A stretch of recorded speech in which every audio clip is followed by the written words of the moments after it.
Hello and welcome everyone to ProCoder ji. आज इस video में बात करेंगे एआई पेपर सॉल्यूशन के बारे में, जो कि है 2022 का पेपर सॉल्यूशन। ठीक है, ये हमारे पेपर का ओवरव्यू है। इसके जिसमें जितने क्वेश्चंस आए हैं वो सारे क्वेश्चंस मैंने इस वीडियो में कवर किए हैं, जैसे कि स्क्रिप्ट क्या है, फ्रेम्स क्या है, कंसेप्चुअल डिपेंडेंसी क्या है, expert system, each and everything. ठीक है, तो चलो चलते हैं फर्स्ट क्वेश्चन पे। फर्स्ट क्वेश्चन क्या बोल रहा है, इंटेलिजेंट टर्म क्या है और एआई का क्या गोल है मॉडर्न टेक्नोलॉजी में, ये बताना है। ठीक है, तो इंटेलिजेंट टर्म को हम इस तरीके से डिफाइन कर सकते हैं। इंटेलिजेंस के अंदर में आता है capacity to learn, problem solving, adaptability, reasoning and learn from experience.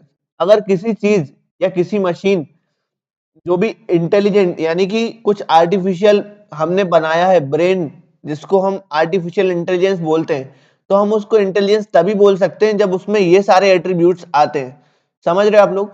तो आप लोग एग्जाम में छोटी सी इंटेलिजेंस की डेफिनेशन लिख सकते हो, देन इसको आप डिवाइड करके एट्रीब्यूट्स में लिख सकते हो, तो then you will get full marks in the exam. 8 marks आपको पूरे मिलेंगे अगर आप इस तरीके से लिखते हैं। तो ये एक perfect paper solution for everyone है। तो चलो वीडियो को कंटिन्यू करते हैं। तो goals of AI in modern technology क्या है? ऑटोमेशन हम करना चाहते हैं एआई की मदद से, डेटा एनालिसिस करना चाहते हैं, नेचुरल लैंग्वेज प्रोसेसिंग करना चाहते हैं, कंप्यूटर विजन करना चाहते हैं, रोबोटिक्स में एआई को हम यूज करना चाहते हैं, enabling autonomous decision making in machines.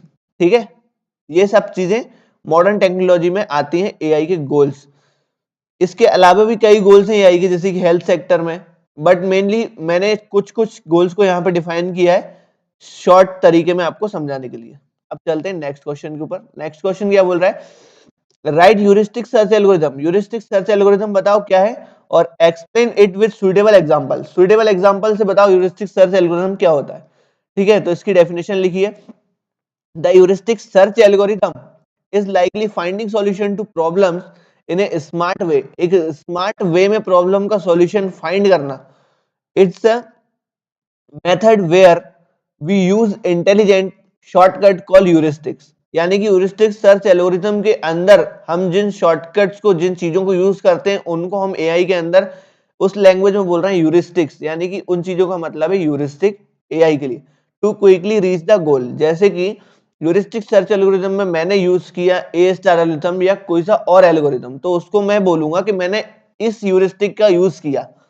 ठीक है, अब देखते हैं how it works. Heuristic search algorithm work कैसे करता है। तो स्टार्टिंग पॉइंट से शुरू होता है, फिर हम कुछ ह्यूरिस्टिक्स को उसमें अप्लाई करते हैं, देन हम अपने गोल तक पहुंच जाते हैं। अब मैं आपको इसको इसके फ्लो चार्ट के थ्रू समझाने की कोशिश करता हूँ।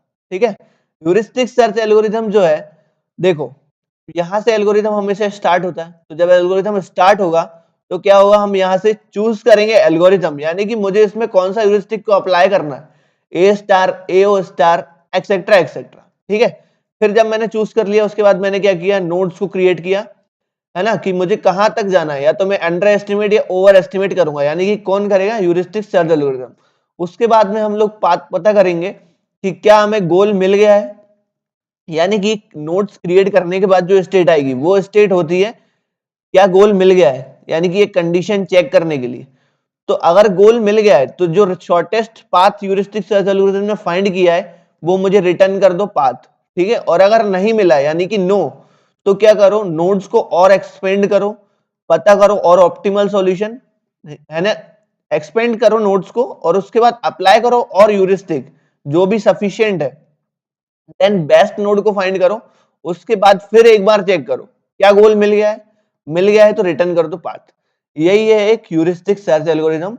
और यदि तुम लोग ये एल्गोरिथम को बना के आते हो फ्लो चार्ट पेपर में, तो बहुत ही मतलब जो मैम या सर कॉपी चेक करेंगे वो सोचेंगे इस बच्चे को बहुत ज्यादा आता है, तो तुम्हें फुल मार्क्स मिलेंगे। यानी कि हो सकता है ह्यूरिस्टिक सर्च एल्गोरिथम 14 मार्क्स का आ गया तो तुम्हें फुल मार्क्स मिलने वाले हैं। ठीक है, तो इसी को ज्यादा बात ना करते हुए चलते हैं नेक्स्ट क्वेश्चन पे। नेक्स्ट क्वेश्चन बोल रहा है explain about A star algorithm in detail. अब ए स्टार एल्गोरिथम क्या होता है इसको डिटेल में बताना है, तो उसके लिए भी डायग्राम्स का हमेशा यूज करना है। ठीक है, A star algorithm is widely used and effectively finding path algorithm that efficiently finds the shortcut path. Shortest path from start node to goal node. ठीक है, स्टार्ट नोड से लेके गोल नोड तक में शॉर्टेस्ट पाथ फाइंड डिफाइन करने में help करता है ए स्टार एल्गोरिथम। ठीक है, इन्हें ग्राफ और ग्रिड, ग्राफ में या फिर ग्रिड में। It is an informed search algorithm that intelligent explore the search space by combining benefits of both uniform search and greedy best first search। यानी कि ये एक टाइप है किसका, इन्फॉर्म्ड सर्च का, जिसमें क्या होता है यूनिफॉर्म कॉस्ट सर्च और ग्रीडी बेस्ट फर्स्ट सर्च दोनों के बेनिफिट्स हमें मिलते हैं ए स्टार एल्गोरिथम के अंदर। ठीक है, अब जो इसका डायग्राम बनाना है एग्जाम में वो किस तरीके से बनाना है, कुछ इस टाइप से, जिसमें कि क्या होगा, कुछ नोड्स हैं एंड एजेस हैं एंड उनका वेट भी डिफाइन किया हुआ है। देन उसके नीचे आप या तो यहाँ बीच में लिख सकते हो graph of A star algorithm, या फिर यहाँ नीचे लिख सकते हो, कोई प्रॉब्लम नहीं है। ठीक है, दोनों ही परफेक्ट है। अब इसके बाद हम बात करते हैं कुछ की points of A star algorithm क्या है। ठीक है, cost function, heuristic function and total function. ठीक है, जिसमें क्या क्या करते हैं, कॉस्ट फंक्शन क्या डिफाइन करता है, represent the cost of the path from the start node to the current node. ठीक है, कॉस्ट फंक्शन ये डिफाइन करता है। ह्यूरिस्टिक फंक्शन आप लोग को पता है, एक प्रोबेबल वैल्यू है। ठीक है, it provides informed guess to guide the search. ठीक है, इसके बाद आते हैं टोटल कॉस्ट, क्या बोल रहा है, टोटल कॉस्ट यानी कि हमारा एफ। अब देखो, इसको टोटल कॉस्ट को फाइंड करने के लिए एक फॉर्मूला होता है इसके अंदर, जिसको बोलते हैं function of n g n plus h n. यानी कि यहाँ पे जो जी है वो क्या है, एक्चुअल कॉस्ट, और एच क्या है यहाँ पे, ह्यूरिस्टिक फंक्शन। तो इस तरीके से हमारा कुछ ए स्टार एल्गोरिथम काम करता है। अब चलते हैं नेक्स्ट क्वेश्चन के ऊपर, जो कि differentiate between forward and backward reasoning. Forward and backward reasoning को हम फॉरवर्ड चेनिंग एंड बैकवर्ड चेनिंग भी बोलते हैं। तो मैंने एक बहुत ही सिंपल सा डिफरेंस आप लोग के लिए यहाँ पे प्रिपेयर किया है, जो कि है डायरेक्शन के बेसिस पे, प्रोसेस के बेसिस पे, एप्लीकेशन के बेसिस पे, एग्जांपल क्या है और यूज केसेस और कॉम्प्लेक्सिटी। ठीक है, तो इसमें हम लोग छोटी सी आपको समझा देता हूं मैं। Start with the known fact and move forward. यानी कि जो इसके पास फैक्ट इसको पता है फॉरवर्ड रीजनिंग में, उनको पढ़ पढ़ के, यानी कि उस डेटा को प्रोसेस करके आगे बढ़ते जाता है, वो फॉरवर्ड रीजनिंग। और बैकवर्ड रीजनिंग जस्ट अपोजिट, यानी कि start with goal and works backward. ठीक है, अब प्रोसेस क्या है, प्रोसेस है begin with the available data infers new conclusion. यानी कि जो डेटा है, जो रो डेटा है, उसको प्रोसेस करने के बाद फॉरवर्ड रीजनिंग न्यू कंक्लूजन को इंक्लूड कर सकता है, वो है फॉरवर्ड रीजनिंग। और बैकवर्ड रीजनिंग क्या है, बिगिन विद द गोल, यानी कि गोल से शुरू होने के बाद identifies conditions to achieve it. यानी कि गोल से शुरू होने के बाद जो डेटा था, अवेलेबल डेटा, वहां तक पहुंचना, वो क्या है, बैकवर्ड रीजनिंग। ठीक है, यानी रिलेट कर पाना, वो बैकवर्ड रीजनिंग है। ठीक है, अब एप्लीकेशंस की बात करें तो एप्लीकेशंस के अंदर आता है कॉमन रूल बेस्ड सिस्टम। यानी कि रूल बेस्ड सिस्टम के अंदर यूज होता है, जैसे कि एक्सपर्ट सिस्टम्स में क्या यूज होता है, फॉरवर्ड रीजनिंग। ठीक है, अब बैकवर्ड रीजनिंग कहां होता है, commonly used in goal driven system, problem solving system. ठीक है, उसके बाद एग्जांपल क्या है, if A is true then infer B is true. अगर बैकवर्ड रीजनिंग की बात करें, if goal is Z then find the condition for Z. अगर गोल जेड है तो जेड के लिए जो कंडीशंस बन रही हैं वो सब कंडीशंस को फाइंड करना है, यानी कि पीछे की चीजें, वो बैकवर्ड रीजनिंग है।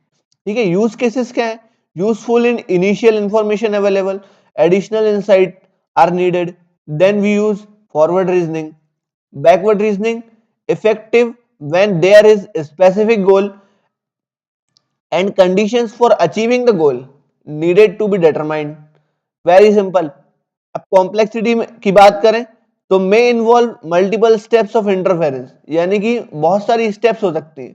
ठीक है, अब बैकवर्ड रीजनिंग में आते हैं तो focus is on identify the minimal set of conditions for goal achievement, is called backward reasoning.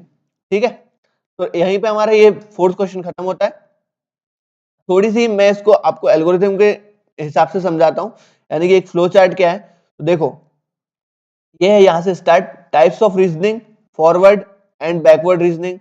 Forward reasoning goal driven approach, backward reasoning goal driven data driven approach, forward and backward goal driven approach. ठीक है, उसके बाद forward में क्या होगा, drive conclusion from the data and fact. And backward reasoning में क्या होगा, set a goal, work backward to find supporting data, जिससे कि जो चीज हैपन हुई है उसको फाइंड करना, देन एंड। तो आप ये भी बना के आ सकते हो, छोटा सा फ्लो चार्ट है, then you will get full marks.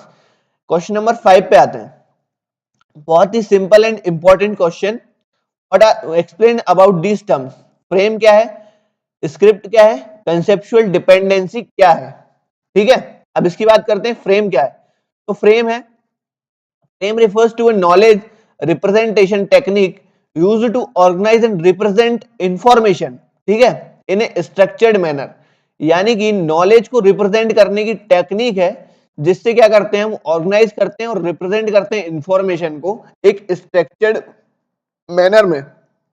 वो क्या है, वो है फ्रेम्स इन एआई। ठीक है, एक नेक्स्ट पॉइंट है, frames are designed to capture and the model relationship between different entities and concept in particular domain. किसी पार्टिकुलर डोमेन के अंदर हम रिलेशनशिप डिफाइन करने में एंटिटीज के बीच में, कॉन्सेप्ट के बीच में हम यूज करते हैं फ्रेम्स का। ठीक है, अभी एग्जांपल से आपको बिल्कुल समझ आ जाएगा। एग्जांपल देखते हैं, let's consider a simplified example of A car frame. ठीक है, यहां पे मैंने कार को लिया है फ्रेम, एज ए फ्रेम। तो देखो उसका नॉलेज रिप्रेजेंटेशन किस टाइप से होगा, एट्रीब्यूट्स या स्लॉट्स। यानी कि आप एट्रीब्यूट्स लिख लो या तो स्लॉट्स लिख लो, कोई प्रॉब्लम नहीं है। मैन्युफैक्चरर क्या है, टोयोटा।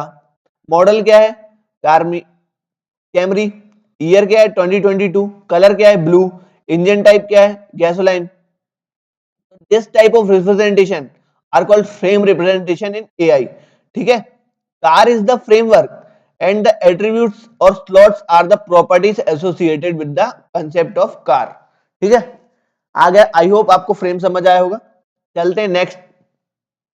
नेक्स्ट क्या है, script. Script, what is script in AI.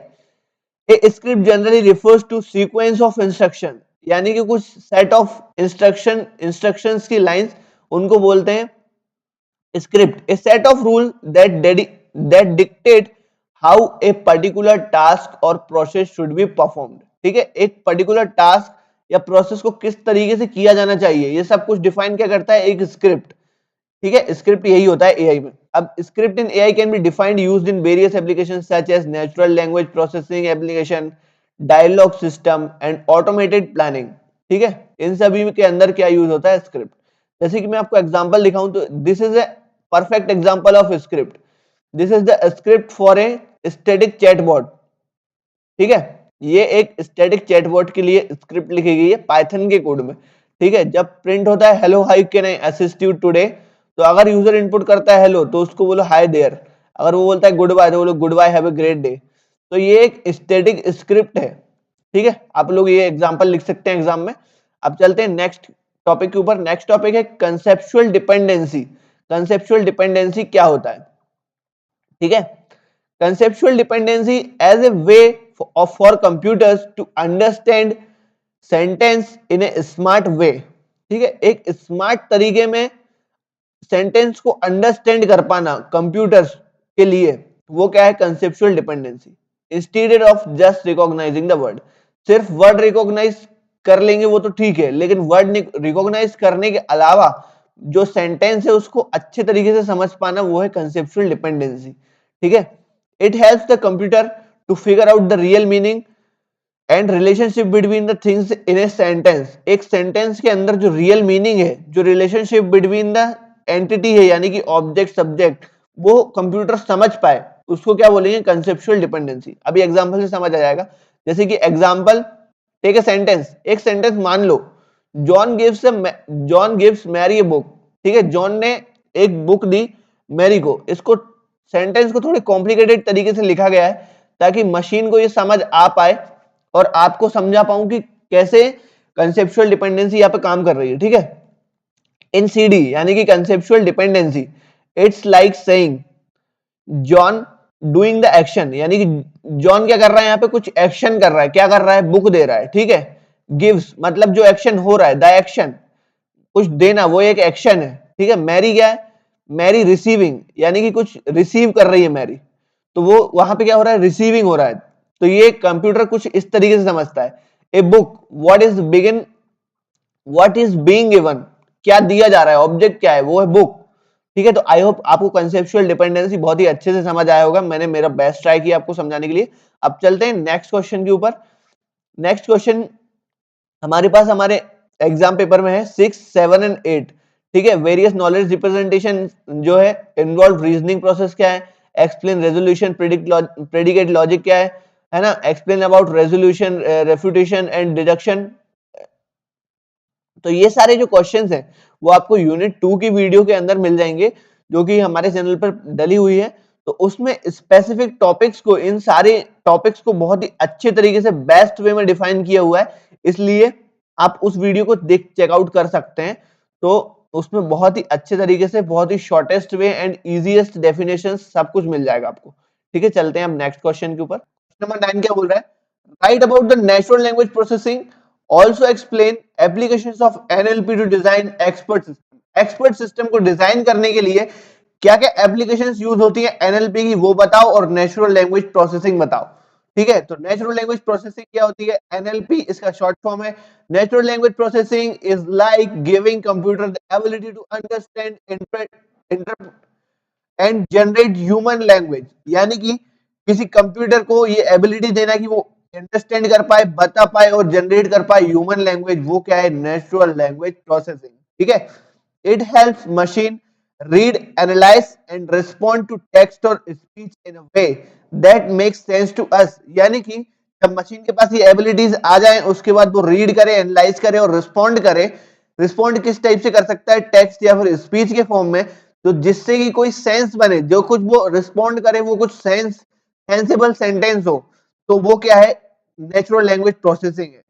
ठीक है। For example, when you ask a voice assistant like Google Assistant a question, तो जब आप Google Assistant से कुछ पूछेंगे, क्या पूछेंगे, एक क्वेश्चन पूछेंगे, तो वो क्या करेगा, and give it and it gives you a relevant answer to the question, यानी कि क्वेश्चन से रिलेवेंट वो आंसर दे आपको परफेक्ट, तो वो तब क्या होगा, that's the NLP in action, यानी कि तब एनएलपी का वहां पे यूज हो रहा है, ये समझ जाना।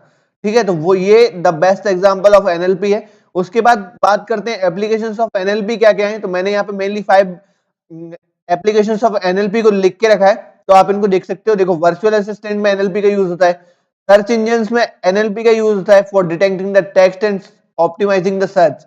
ठीक है। चैटबॉट्स में एनएलपी का यूज होता है, लैंग्वेज ट्रांसलेशन में एनएलपी का यूज होता है, सेंटीमेंट एनालिसिस यानी कि सोशल मीडिया एनालिसिस एंड वगैरह वगैरह एक्सेट्रा, इन सब में एनएलपी का यूज होता है। तो ये मेनली 5 एप्लीकेशंस ऑफ एनएलपी है, जिससे कि हम एक एक्सपर्ट सिस्टम डिजाइन कर सकते हैं। ठीक है। उसके बाद जो ये 5 पॉइंट्स हैं, इन 5 पॉइंट्स को आप डिफाइन कर सकते हैं। तो मैंने उसके लिए छोटी छोटी डेफिनेशंस डिफाइन किए, ताकि आपको कुछ अगर ज्यादा लिखना है तो आप इसको लिख सकते हैं। तो पॉज करके इसका स्क्रीनशॉट ले लो या फिर कॉपी में राइट कर लो। चलते हैं नेक्स्ट क्वेश्चन के ऊपर। क्वेश्चन नंबर 10 क्या बोल रहा है, explain the alpha beta cut off in game playing technique. तो ये वाला जो क्वेश्चन है, इसको क्वेश्चन नंबर 4 की जो वीडियो है हमारे चैनल पे, उसमें पूरे अच्छे तरीके से कवर किया है। अल्फा बीटा कट ऑफ इन गेम प्लेइंग टेक्निक क्या है, alpha beta pruning etcetera etcetera. तो उस वीडियो को जाके आप चेकआउट कर सकते हैं, उसमें बहुत अच्छा एक्सप्लेनेशन है अल्फा बीटा कट ऑफ का। ठीक है। अब चलते हैं नेक्स्ट क्वेश्चन नंबर 11 के ऊपर, जो कि हमारा explain Bayes theorem. Explain Bayes theorem in AI. तो एक्सप्लेन बेस थ्योरम क्या है, इसको बेस रूल के हिसाब से भी क्वेश्चन आ सकता है, यानी कि क्वेश्चन को दूसरे तरीके से भी पूछ सकते हैं। Explain Bayes rule in AI, explain Bayes rule, explain Bayes theorem, what is Bayes theorem in AI, etcetera etcetera question आ सकते हैं। ठीक है। तो इसको पॉज करो, एक छोटा सा स्क्रीनशॉट लो। आई होप ये आपने पहले से पढ़ा है आईपीएस में, तो आप इसको कर सकते हो। सिमिलर कॉन्सेप्ट है, कोई बहुत बड़ा कॉन्सेप्ट नहीं है। ठीक है। तो थैंक यू। अब चलते हैं नेक्स्ट क्वेश्चन के ऊपर। Question number 12। क्वेश्चन नंबर 12 बोल रहा है, write about the semantic network used in artificial intelligence. ठीक है। तो ये वाला जो क्वेश्चन है, इसको बहुत ही अच्छे तरीके में एक परफेक्ट डेफिनेशन, एक परफेक्ट एग्जांपल, एक परफेक्ट वे ऑफ स्ट्रक्चर इस तरीके से डिफाइन किया है यूनिट नंबर 3 की जो वीडियो है उसके अंदर। अगर आपने यूनिट नंबर 3 की वीडियो देख ली है तो कांग्रेचुलेशन, आपको सेमेंटिक नेटवर्क्स आता है और आप बहुत अच्छे से करके आने वाले हैं अगर ये क्वेश्चन आ रहा है तो। ठीक है। अब चलते हैं क्वेश्चन नंबर 13 के ऊपर। क्वेश्चन नंबर 13 क्या बोल रहे हैं, contribution of AI in human life क्या है।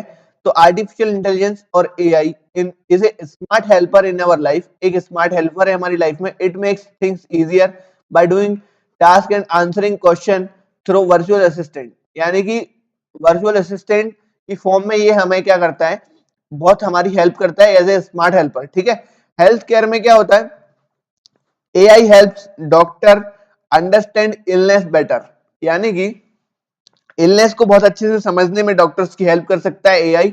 Our devices like phones gadgets are smarter because of AI. हमारे जो फोन है, स्मार्ट वॉच है और कुछ भी गैजेट्स हैं, वो किस चीज की वजह से स्मार्ट हैं?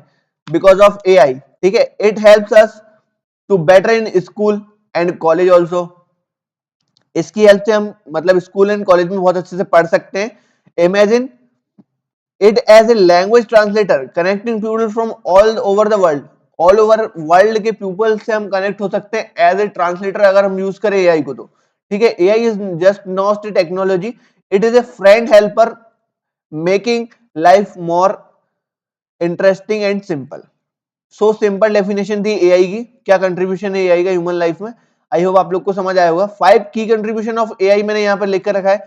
देखो, help in daily task, assist in healthcare, make devices smarter, improve learning and connect people globally, etcetera. बहुत सारे कंट्रीब्यूशंस हैं, आप लोग और अगर चाहें तो एक्सप्लोर करके लिख सकते हैं, बाकी दिस इज सफिशिएंट। चलते हैं क्वेश्चन नंबर 14 के ऊपर। क्वेश्चन नंबर 14 क्या बोल रहा है, explain about forward and backward चेनिंग। जैसा कि मैंने आपको क्वेश्चन नंबर 4 में बोला था कि forward reasoning and backward reasoning को क्या बोलते हैं, फॉरवर्ड चेनिंग एंड बैकवर्ड चेनिंग। तो आई होप आप लोग अब समझोगे, यहाँ पे बहुत अच्छे से समझाऊंगा, इसका डायग्राम भी है। तो देखो, फॉरवर्ड रीजनिंग की डेफिनेशन, फॉरवर्ड रीजनिंग या forward चेनिंग is a process in artificial intelligence that finds all the possible solution of a problem based on the initial data and fact। यानी कि जो डेटा हमारे पास है, जो फैक्ट हमारे पास है, उसके बेसिस पे प्रॉब्लम का सॉल्यूशन फाइंड करना, वो क्या है, फॉरवर्ड रीजनिंग। यानी कि आगे की तरफ रीजनिंग करना, वो फॉरवर्ड रीजनिंग है। ठीक है, और बैकवर्ड रीजनिंग क्या है, backward reasoning is just the reverse process of forward reasoning in which a goal or hypothesis is selected and it is analyzed to find the initial data or fact। यानी कि गोल state से शुरू होके initial data fact तक जाना, वो क्या है, बैकवर्ड रीजनिंग। ठीक है, अब इसकी बात करते हैं, इसमें कंफ्यूज मत होना। फॉरवर्ड चेनिंग यानी कि फॉरवर्ड रीजनिंग। अब फॉरवर्ड रीजनिंग का डायग्राम कुछ इस टाइप से है। देखो, जो फैक्ट अवेलेबल है उसके थ्रू हमें पता है कि इस फैक्ट के थ्रू डिसीजन 1 हो सकता है और डिसीजन 2 हो सकता है। तो उनके बेसिस पे कोई फोर्थ डिसीजन लेना, यानी कि थर्ड या फोर्थ डिसीजन लेना, या यानी कि नया कंक्लूजन ऐड करना, वो क्या है, फॉरवर्ड चेनिंग। और इसी का जस्ट अपोजिट, यानी कि देखो अभी एरो की डायरेक्शन इस तरफ है यानी कि फॉरवर्ड, अब एरो की डायरेक्शन बैकवर्ड साइड है यानी कि बैकवर्ड। तो ये हमारी गोल स्टेट है और ये हमारी इनिशियल स्टेट है। तो गोल स्टेट से लेके इनिशियल स्टेट जाना यानी कि बैकवर्ड चेनिंग। तो हर चीजों को एनालाइज करना, हर कंडीशंस, क्या क्या कंडीशंस हो सकती है इसमें, उनको एनालाइज करना, बताना और कंक्लूजन इंक्लूड करना, वो क्या है, बैकवर्ड रीजनिंग। ठीक है, थैंक यू गाइस। मुझे लगता है कि आपको ये backward reasoning and forward reasoning, backward चेनिंग and forward चेनिंग आपको समझ में आया। अपने क्वेश्चन नंबर 15 के ऊपर, जो कि है what is expert system, right about characteristics of expert system. ठीक है, एक्सपर्ट सिस्टम की एक सिंपल डेफिनेशन मैंने यहां पे लिखी है, इसको आप लोग देख सकते हो। देखो, डेफिनेशन क्या है, an expert system is an AI powered computer program designed to emulate the decisions making ability of a human expert in specific domain. यानी कि अगर मैं आप लोग को समझाऊं तो कुछ इस तरीके से, यानी कि कोई एआई पावर्ड कंप्यूटर प्रोग्राम जिसके पास ये एबिलिटी है कि जिस तरीके से एक ह्यूमन एक्सपर्ट एक्ट करता है किसी स्पेसिफिक डोमेन के अंदर, उस तरीके से डिसीजन मेकिंग कर पाए एक एआई कंप्यूटर प्रोग्राम, तब वो एक एक्सपर्ट सिस्टम है। ठीक है, it uses knowledge, heuristic and interference rules to solve complex problem within that domain। यानी कि इस डोमेन के अंदर कॉम्प्लेक्स प्रॉब्लम को सॉल्व करना कैसे, ह्यूरिस्टिक्स की हेल्प से, इंटरफेरेंस रूल्स की हेल्प से एंड नॉलेज की हेल्प से। तो वो क्या है, एक एक्सपर्ट सिस्टम है। अब कैरेक्टरिस्टिक्स ऑफ एक्सपर्ट सिस्टम के बारे में बात करते हैं, जो कि है मेनली मैंने 5 को यहां पे लिखा है, आप इसके अलावा और भी लिख सकते हैं। तो जो कि domain specifying specificity, rule based interference, user interference, explanation facility, knowledge acquisition system. ठीक है, these are the 5 characteristics of expert system. इसके बाद चलते हैं अपने नेक्स्ट क्वेश्चन के ऊपर, जो कि है क्वेश्चन नंबर 16, जो कि बोल रहा है explain about the component and capability of expert system. Expert system की कैपेबिलिटी बताओ और उसके कंपोनेंट्स बताओ। तो देखो मैंने यहाँ पे लिस्टेड किया है, कंपोनेंट्स ऑफ एक्सपर्ट सिस्टम क्या है, ठीक है, knowledge base, interference engine, user interface, explanation facility, knowledge acquisition system, interference control. these 6 are components of expert system. ठीक है, आप इन चीजों को थोड़ा थोड़ा डिफाइन भी कर सकते हो, आप लोग सर्च कर लेना, थोड़ा सा खुद से पढ़ना है इसके बारे में, और इसको डिफाइन करना हो तो ठीक है, नहीं तो इसको इतना भी कर सकते हो, no problem. Capability of expert system, ठीक है, क्या है, problem solving is the most useful capability of expert system. Knowledge representation कर सकता है expert system, learning and adaptation कर सकता है एक्सपर्ट सिस्टम, नेचुरल लैंग्वेज को यूज करता है expert system, diagnosis troubleshoot कर सकता है, डायग्नोसिस क्या, जो कि इलनेस को फाइंड करने में मदद कर सकता है, डॉक्टर की हेल्थ केयर के अंदर डिसीजन सपोर्ट कर सकता है, ठीक है। तो these are the 6 capability of expert system. तो आई होप कि आप लोग को ये वीडियो पसंद आई होगी। थैंक यू एवरीवन, मिलेंगे नेक्स्ट वीडियो में। इसी के साथ इस वीडियो को यहीं पे एंड करते हैं। अगर आपको वीडियो पसंद आई हो तो वीडियो को करना शेयर, वीडियो को करना लाइक और चैनल को करना सब्सक्राइब और hit the bell icon. And thank you for being with the ProCoder ji and all the best for your exam. Thank you everyone.